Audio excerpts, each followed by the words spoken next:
無從解釋不可說明的愛，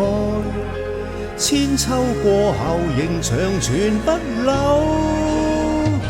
誰人受痛苦被懸掛在木頭，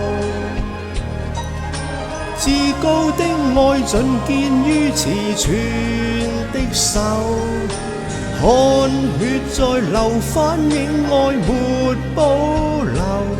持續不死的愛到萬世不休，為求奉上生命全歸諸所有，要將一切盡獻於我主的手。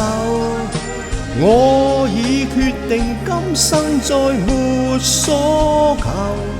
唯望得主稱讚已足